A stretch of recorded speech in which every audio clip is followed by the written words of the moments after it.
donde ponga clases, videos de las clases, ¿no? Entonces voy a tratar de poner por fechas para que ustedes vean la fecha que puedan acceder, la fecha que no pudieron ver la clase. Pero como les digo, la voy a tener ahí un tiempito nomás, ¿no? Digamos una semana, a la siguiente semana ya pongo los nuevos videos. ¿Está bien? Esa es la idea. Y aquí tenemos un sector de prácticas donde les voy a ir subiendo las prácticas que vayamos, según vayamos avanzando, las prácticas que necesitemos, ¿ya? Entonces,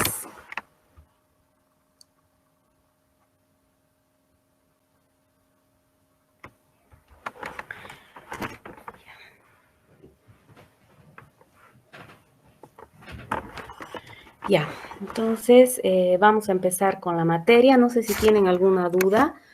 Con toda confianza, pregunten.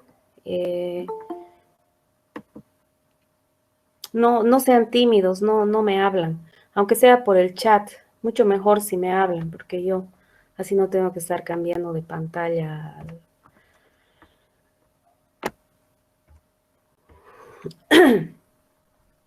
Ya, entonces vamos a ver.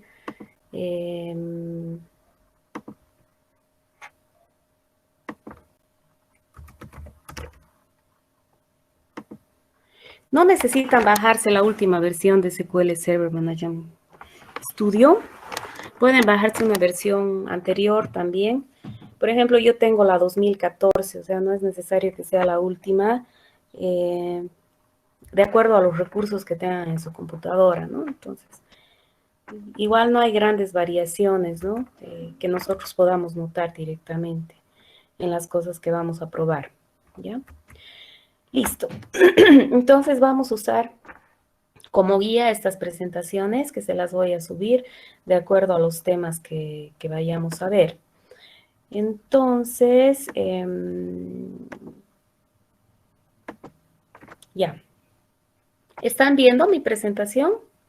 PowerPoint. Sí, sí. Ya.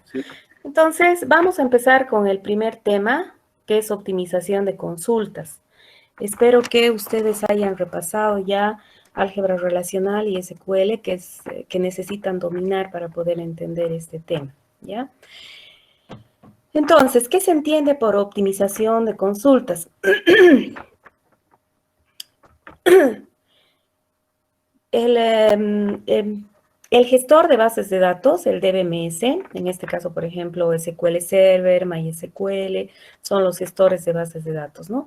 Lo que hacen cuando nosotros escribimos una consulta SQL es seguir un proceso para encontrar la mejor estrategia para responder esa consulta. Ay, pucha, qué marca.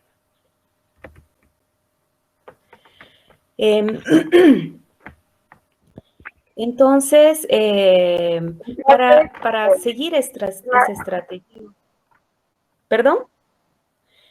Silencien sus micrófonos, chicos, porfa, los que van entrando para que no los escuchemos. Yo la verdad que uso Zoom y este Meet, no sé si tiene la opción silenciar a todos como tiene Zoom. Ya. Entonces, a la hora de seguir esta estrategia, se deben considerar tres tipos de costos, ¿ya? El costo de procesamiento, que tiene que ver con el uso de los algoritmos que se van a utilizar, o sea, con la complejidad en realidad de los algoritmos, de los procedimientos que se van a utilizar para procesar esa consulta. Por decirles, si vemos en SQL Server, Management Studio, para que se vayan ubicando mejor.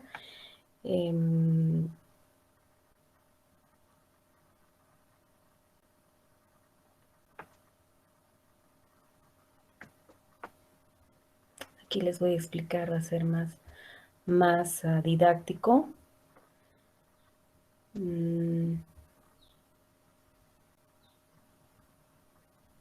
Ya. Entonces, digamos que yo hago una consulta.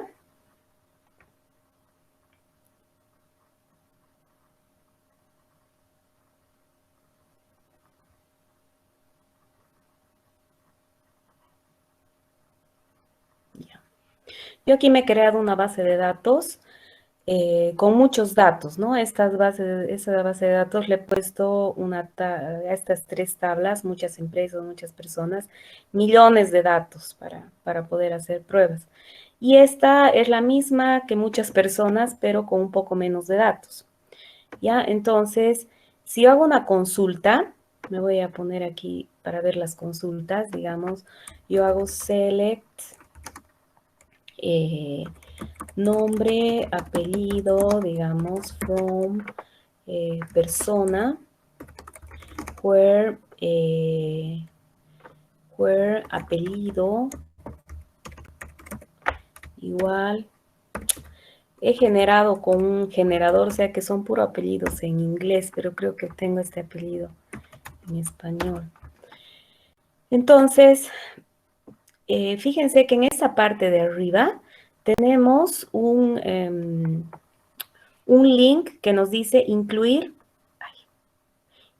plan de ejecución actual.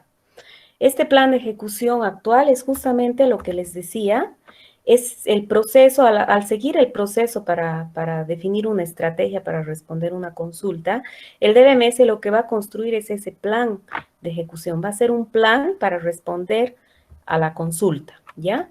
Entonces acá dice, si yo marco esto, al ejecutar esta consulta, yo voy a poder ver el plan que ha seguido el DBMS. Este es el plan real. Y aquí tengo mostrar el plan de ejecución estimado. Este plan de ejecución estimado es de acuerdo a las condiciones que tenga la base de datos, el plan que va a seguir el gestor. Entonces, en este caso, todavía no se ha ejecutado la consulta, pero en base a lo que tiene, genera un plan estimado y dice, en estas condiciones, la mejor manera de trabajar es haciendo un examen de índice cluster. ¿Ya? Este examen de índice cluster vendría a ser un procedimiento, un algoritmo, un procedimiento, si quieren, que va a seguir el DBMS, que lo tiene almacenado y va a seguir para responder a la consulta según su estimación, ¿ya?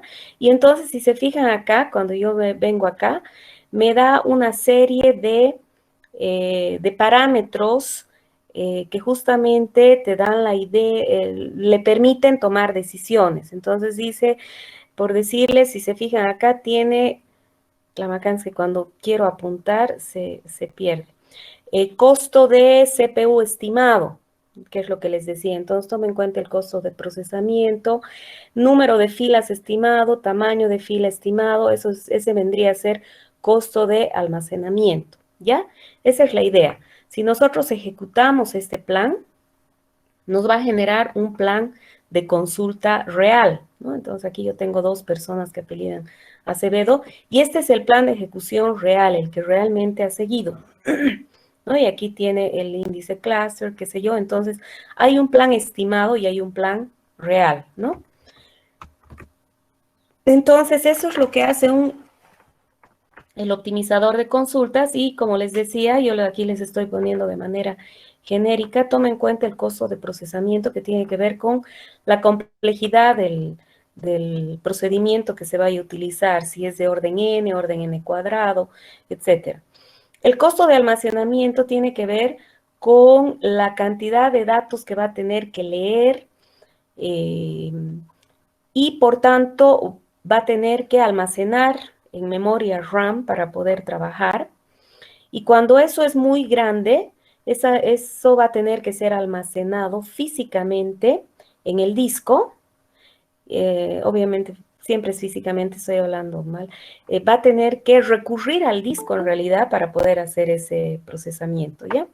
Y el costo de comunicación que tiene sentido cuando estamos en una base de datos distribuida. Nosotros inicialmente vamos a trabajar con una base de datos centralizada, por tanto no vamos a tomar en cuenta el costo de comunicación.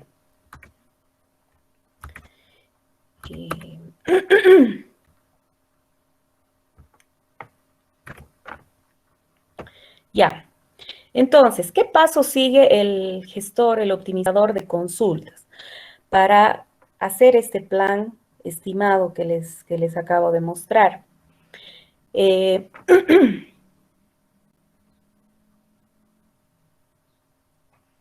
Ya, entonces, toma la consulta que está en SQL y la lleva al álgebra relacional. Por eso es que les decía que ustedes tienen que saber bien ambos lenguajes. Una vez que está en álgebra relacional, lleva la consulta a la forma canónica, que es una expresión también en álgebra relacional, pero que según heurísticas, según consejos, busca la mejor manera de encontrar esa consulta. Una vez que tiene esto, elige los procedimientos candidatos de bajo nivel. Un procedimiento candidato de bajo nivel vendría a ser este, por ejemplo, examen de índice cluster, ¿no? Es un procedimiento candidato de bajo nivel. Y luego genera planes de consulta y escoge el más económico. Un plan de consulta es justamente este que les acabo de mostrar. Este es un plan de ejecución, ¿no? Entonces, en realidad trabaja con el plan estimado primero, ¿no? Estima el plan y luego ejecuta. Y ejecuta el plan estimado, pero obviamente va a haber una diferencia entre lo que estima y lo real en estos valores. Puede haber diferencia. ¿Bien? Entonces vamos a ver primero esta parte, llevar la consulta del SQL al álgebra relacional. Entonces, el gestor agarra la consulta que está escrita por el usuario en SQL, la lleva en álgebra relacional. Bueno, la verdad es que he tratado de aumentar cosas a estas mis presentaciones por si alguien no puede asistir a estas clases o no puede ver el video, ¿no? Entonces, la verdad es que tienen que leer nomás esto. Voy a leer para ver si algo no se entiende. Entonces, el gestor lleva la consulta SQL escrita por el usuario a una expresión en álgebra relacional. De esta forma, tendrá la consulta en un lenguaje formal manipulable. ¿Por qué? Porque el álgebra relacional es un lenguaje formal manipulable. Eso quiere decir que yo puedo aplicar álgebra, ¿no es cierto? Puedo transformar la sentencia aplicando reglas conmutativas, asociativas, etcétera, todas las reglas que sigue el álgebra relacional que ustedes han visto en base de datos 1, para poder encontrar expresiones equivalentes a mi consulta original. La diferencia entre el álgebra relacional y el SQL es que el SQL es un lenguaje no procedural. Yo digo simplemente qué información quiero, no digo cómo voy a encontrar esa información. En cambio, el álgebra relacional es un lenguaje procedural, donde yo digo cómo voy a encontrar la información. Primero voy a hacer join aquí, luego voy a hacer un select, ¿no? Entonces, en álgebra relacional yo ya entro al detalle de cómo voy a encontrar la información, ¿no? Por eso es que aquí les he especificado eso. Recordemos que SQL es un lenguaje no procedural, solo especifico el qué. En cambio, álgebra relacional es un lenguaje procedural, especifico el cómo. Entonces, el SQL, al ser un lenguaje no procedural, es neutral, no me predispone a ninguna estrategia para definir mi plan de ejecución, ¿no? Recordemos que el plan de ejecución es este.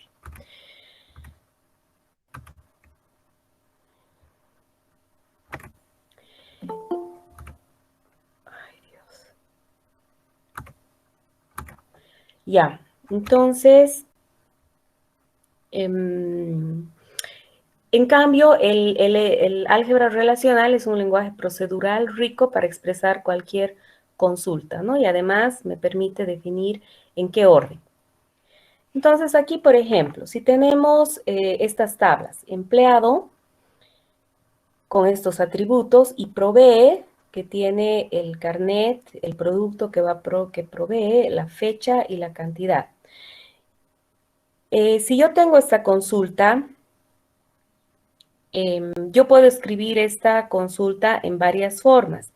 Quiero que ahorita en una hojita de papel, para que la clase no sea tan monótona,